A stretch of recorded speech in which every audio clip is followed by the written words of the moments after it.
നിമിഷം നമുക്ക് പത്മജയിലേക്കൊന്ന് പോകണം. ശ്രീ വിജയന്റെ മരുമകളാണ് എന്നാണ് ഞാൻ മനസ്സിലാക്കുന്നത്. ശ്രീമതി പത്മജ, വലിയ ദുഃഖമുണ്ട സമയമാണെന്നറിയാം. പക്ഷേ ഇതിലെ സത്യാവസ്ഥ പുറത്തു വരേണ്ടതുണ്ട്. അദ്ദേഹത്തിന്റെ കുറിപ്പിൽ തന്നെ എത്രത്തോളം വേദന അനുഭവിച്ചിരുന്നു ശ്രീ വിജയൻ എന്നത് നമുക്ക് വ്യക്തമാവുകയാണ്. പക്ഷേ അതിൽ ആരോപണ വിധേയരായ ആളുകളൊക്കെ ഇത് നിഷേധിക്കുന്ന ഒരു സാഹചര്യമാണ്. താങ്കളുമായി സംസാരിച്ചിരുന്നു ഈ കാര്യങ്ങൾ? താങ്കൾക്ക് അറിവുള്ളതാണോ ഈ ബാധ്യതകളൊക്കെ സംബന്ധിച്ച്? ഞങ്ങൾ അച്ഛന്റെ കത്ത് കാണുന്നത്, അച്ഛൻ ഇത് കുടിച്ച സമയത്ത് തന്നെ കുറച്ച് സമയം നോർമലായിട്ട് സംസാരിച്ചിട്ടുണ്ടായിരുന്നു ഹസ്ബൻഡിന്റെ അടുത്ത്. അപ്പോഴാണ് ഈ കത്തിന്റെ കാര്യം പറയുന്നത്. ആ കത്തില് അച്ഛൻ പ്രത്യേകം പറഞ്ഞിട്ടുണ്ടായിരുന്നു, 4 പേർക്ക് ഈ കത്ത് അയച്ചു കൊടുക്കണം, ഇത് മറ്റാരും അറിയരുത്. 4 പേർക്ക് ഈ കത്ത് അയച്ചു കൊടുത്തതിന് ശേഷം 10ാമത്തെ ദിവസവും അവരുടെ അടുത്ത് നിന്ന് ഒരു റെസ്പോൺസ് ലഭിച്ചില്ല എങ്കിൽ മാത്രം പോലീസ് മേധാവിക്ക് ഈ കത്ത് ഷെയർ ചെയ്യണം. 5 കത്തായിരുന്നു മൊത്തം ഉണ്ടായിരുന്നത്. എന്നിട്ടും പ്രത്യേകിച്ച് ഒന്നും ആയിട്ടില്ലെങ്കിൽ മീഡിയക്ക് റെസ്പോണ്ട് ചെയ്യണമെന്ന് അച്ഛൻ പറഞ്ഞ ദിവസമാണ് ഇന്ന്. അതുകൊണ്ടാണ് നമ്മൾ ഇത്രയും ദിവസം റെസ്പോണ്ട് ചെയ്യാണ്ടിരുന്നത്.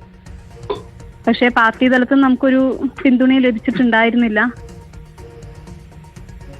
നേരത്തെ തന്നെ KPCC അധ്യക്ഷൻ ഉൾപ്പെടെ ഉള്ളവർക്ക് അദ്ദേഹം ഈ വിവരങ്ങൾ കൈമാറിയതാണ്. അവസാനം മരണസമയത്ത് പോലും അദ്ദേഹം പാർട്ടിയിൽ വിശ്വാസം അർപ്പിച്ചിരുന്നു എന്ന് വേണമല്ലേ ആ വാക്കുകളിൽ നിന്ന് മനസ്സിലാക്കാൻ? 10 ദിവസം കഴിഞ്ഞ് ഇത് പുറത്തു വിടാവൂ എന്ന് പറയുമ്പോഴൊക്കെ അല്ലേ ശ്രീ? അതെ, അപ്പോഴും അച്ഛൻ പറയുന്നുണ്ട്, എന്റെ മക്കൾക്ക് പോലും ഇത് അറിയാത്ത കാര്യമാണെന്ന് റിപ്പീറ്റ് ചെയ്ത് അണ്ടർലൈൻ ചെയ്തിട്ട് അച്ഛൻ അതിനകത്ത് മെൻഷൻ ചെയ്തിട്ടുണ്ട്. അതാണ് സത്യവും. പാർട്ടിയിൽ അച്ഛൻ നമ്മളോട് പാർട്ടി കാര്യങ്ങൾ, അത്രയും ഉള്ളിലുള്ള കാര്യങ്ങൾ നമ്മൾ പോലും അറിയണ്ട എന്ന്, പാർട്ടിക്ക് ക്ഷീണം വരുന്ന കാര്യങ്ങൾ നമ്മൾ പോലും അറിയണ്ട എന്ന് അച്ഛൻ വിചാരിച്ചിരിക്കണം. അതിനകത്ത് പ്രത്യേകം പറയുന്ന ഒരു കാര്യം, പാർട്ടിയെ ഇത്രയും സ്നേഹിച്ച് 50 വർഷത്തോളം പാർട്ടിക്ക് വേണ്ടി ജീവിച്ച് പാർട്ടിക്ക് ഒരു കളങ്കം വരുത്തുന്നതിൽ അച്ഛന് ഭയങ്കര വിഷമമുണ്ട് എന്ന് അതിനകത്ത് പറയുന്നുണ്ട്. അതുകൊണ്ട് തന്നെയായിരുന്നു അച്ഛന്റെ ഒരു അവസാന ആഗ്രഹം പോലെ തന്നെയാണ് നമ്മളും അത് പാർട്ടിക്കാരോട് ആദ്യം തന്നെ അത് സംസാരിച്ചതും. എന്തായിരുന്നു ഈ നേതാക്കളുടെയൊക്കെ ഒരു പ്രതികരണം? ഈ മരണശേഷമെങ്കിലും അവർ ഇത് മനസ്സിലാക്കാൻ തയ്യാറാവുകയോ സഹായിക്കാൻ തയ്യാറാവുകയോ ചെയ്തിട്ടുണ്ടോ? ഇല്ല, അവരോട് നമ്മൾ ആദ്യം ഈ പേഴ്സണൽ കാര്യങ്ങൾ പോയിട്ട് സംസാരിച്ചപ്പം പോലും അവർ നമ്മളോട് വേറെ കഥയാണ് പറഞ്ഞുകൊണ്ടിരുന്നത്. കാരണം ഞങ്ങൾക്ക് പാർട്ടീനെ പറ്റി വലിയ അറിവില്ലാത്തതുകൊണ്ടായിരിക്കണം വേറെ കഥ പറഞ്ഞുകൊണ്ടെന്ന്. പിന്നെ ലാസ്റ്റ് ഞങ്ങൾ ആ കത്ത് കാണിച്ചപ്പം അവർ പറഞ്ഞ കഥ നേരെ ട്വിസ്റ്റ് ആയിട്ട് വരികയാണ് ചെയ്തത്. അച്ഛൻ അതിനകത്ത് പ്രത്യേകം എഴുതിയിട്ടുണ്ടായിരുന്നു. ശ്രീമതി പത്മജ, അതിലുള്ള 2 പേരുകൾ നമ്മൾ എടുത്തു പറയേണ്ടത് IC ബാലകൃഷ്ണൻ MLA. അദ്ദേഹം DCC അധ്യക്ഷനായിരുന്ന കാലത്ത് ഇത്തരത്തിൽ പണം വാങ്ങാൻ തന്നോട് ആവശ്യപ്പെട്ടു, നിയമനം നടത്താൻ എന്ന് കൃത്യമായി തന്നെ ശ്രീ NM വിജയൻ അതിൽ പറയുന്നുണ്ട്. മറ്റൊരാളുടെ പേര് DCC അധ്യക്ഷൻ ND അപ്പച്ചന്റെ പേരാണ്. ഇവർ 2 പേരും ഈ മരണശേഷം നിങ്ങളുമായി സംസാരിക്കാൻ തയ്യാറായിട്ടുണ്ടോ? ഞങ്ങൾ അവരെ നേരിട്ട് പോയി കണ്ടിട്ടുണ്ടായിരുന്നു. ഇങ്ങോട്ടേക്ക് വന്നതല്ല, ഞങ്ങൾ പോയി കണ്ട് സംസാരിച്ചിട്ടുണ്ടായിരുന്നു. അച്ഛൻ ആവശ്യപ്പെട്ടത് പ്രകാരം അല്ലേ? അതെ അതെ അതെ. എന്താണ് അപ്പോൾ അവരുടെ ഒരു പ്രതികരണം? അതാണ് പറഞ്ഞത്, അവര് പറഞ്ഞ കഥ വേറെ ആയിരുന്നു. ഇപ്പോൾ പോലും ഞങ്ങൾ IC ബാലകൃഷ്ണനുമായി സംസാരിക്കുമ്പോൾ അദ്ദേഹം പറയുന്നത് IC ബാലകൃഷ്ണനിൽ നിന്ന് വായ്പ വാങ്ങിച്ചിട്ടുണ്ട്, പണം വാങ്ങിച്ചിട്ടുണ്ട് NM വിജയൻ എന്നതാണ്. മാത്രമല്ല ഈ പ്രശ്നങ്ങളൊന്നും ഉള്ളതായി അവർക്കാർക്കും അറിയില്ല എന്നതാണ്. നമ്മള് അച്ഛൻ എഴുതി, അച്ഛന്റെ കൈപ്പടയിൽ എഴുതിയതല്ലേ വിശ്വസിക്കേണ്ടേ? അതെ. ഇപ്പം IC ബാലകൃഷ്ണന്റെ അടുത്തുനിന്ന് പൈസ മേടിച്ചിട്ടുണ്ടെങ്കിൽ തന്നെ അതിലേറെ പൈസ അച്ഛന്റെ കയ്യിൽ നിന്ന് എടുത്തു കൊടുത്തിട്ടുണ്ടാവും ആ പാർട്ടിക്ക്. അതായിരിക്കും. അതിനെപ്പറ്റി എനിക്ക് കൂടുതൽ അറിയില്ല. പക്ഷെ ലാസ്റ്റ് സമയത്ത് അച്ഛൻ അത്രയും പണത്തിന് ബുദ്ധിമുട്ടിയ സമയമായിരുന്നു. മാർച്ച് മാസം മുതൽ അച്ഛൻ വീട്ടിൽ തന്നെയായിരുന്നു. വലിയ മാനസിക സംഘർഷം അനുഭവിക്കുന്നുണ്ടായിരുന്നു. ഭയങ്കര മാനസിക സംഘർഷമായിരുന്നു. നമ്മൾ ഇതുവരെ 16 വർഷമായി എന്റെ കല്യാണം കഴിഞ്ഞിട്ട്. ഈ ഒരു കഴിഞ്ഞ മാർച്ച് മാസം മുതൽ ഞാൻ കാണുന്ന അച്ഛൻ നമ്മൾ മുന്നേ കാണാത്ത ഒരാളായിരുന്നു. വീട്ടിന് പുറത്തിറങ്ങാത്ത ഒരാളായി മാറണമെങ്കിൽ അത്രയും സജീവ പ്രവർത്തകനായിരുന്നു അച്ഛൻ.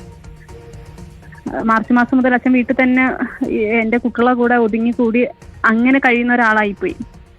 3 പിള്ളേരുണ്ട് ഇവിടെ.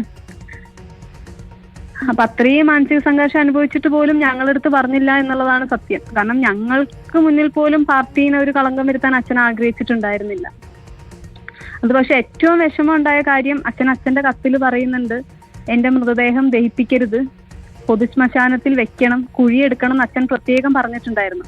പക്ഷെ ആ വാക്ക് ഞങ്ങൾക്ക് അന്ന് പൊതുസമൂഹത്തിനോട് അത് വെളിപ്പെടുത്താൻ പറ്റാത്തൊരു കാര്യമായിരുന്നു.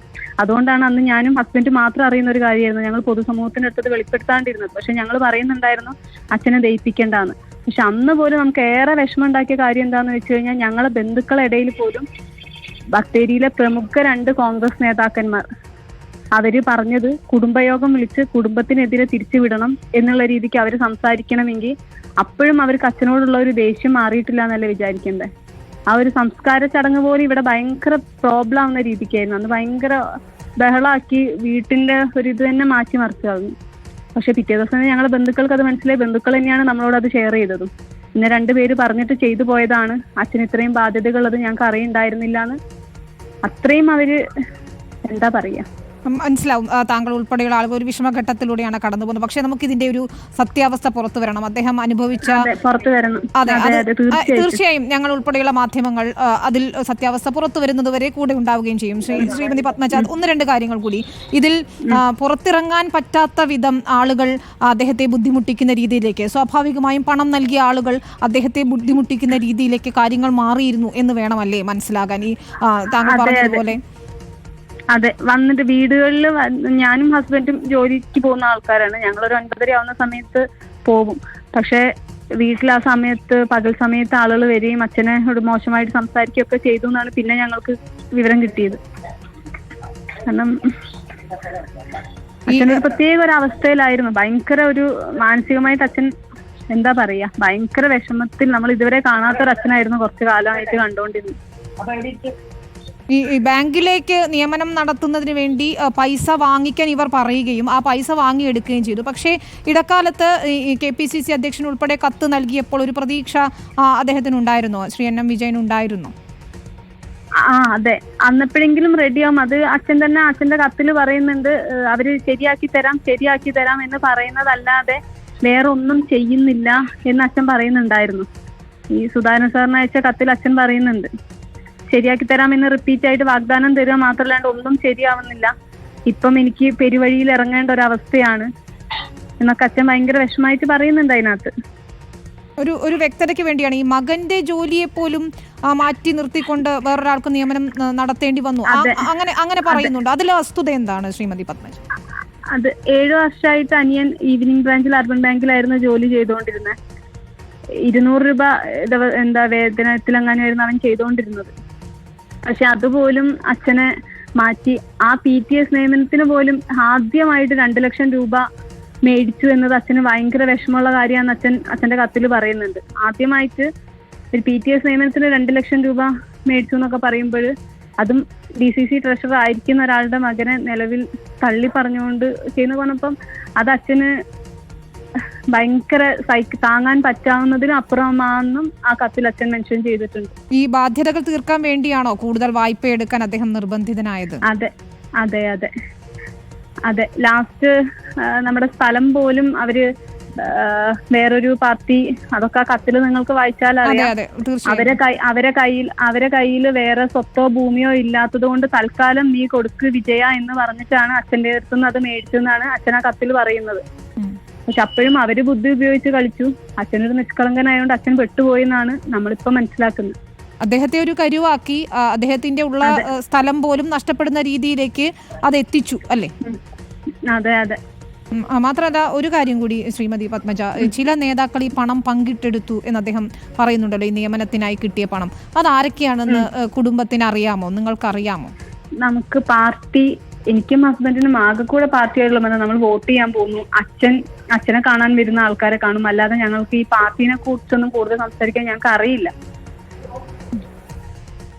അതെ, ഓക്കെ, ശരി, അത് വേണ്ട. ഇപ്പോഴും നടക്കുന്ന അന്വേഷണത്തിൽ നിങ്ങൾക്ക് എന്താണ് തോന്നുന്നത്? അത് ശരിയായ രീതിയിലാണെന്ന് തോന്നുന്നുണ്ട്? കാരണം ഇത്രയധികം ദിവസമായി MLA ഉൾപ്പെടെയുള്ള ആളുകളെ ഒന്ന് ചോദ്യം ചെയ്യാൻ പോലും തയ്യാറായിട്ടില്ല, അല്ലെങ്കിൽ അവരിൽ നിന്ന് വിവരങ്ങൾ പോലും തേടിയിട്ടില്ല എന്ന രീതിയിലാണല്ലോ കാര്യങ്ങൾ പോകുന്നത്. അന്വേഷണത്തെക്കുറിച്ച് നിങ്ങൾക്ക് എന്താണ് അഭിപ്രായം?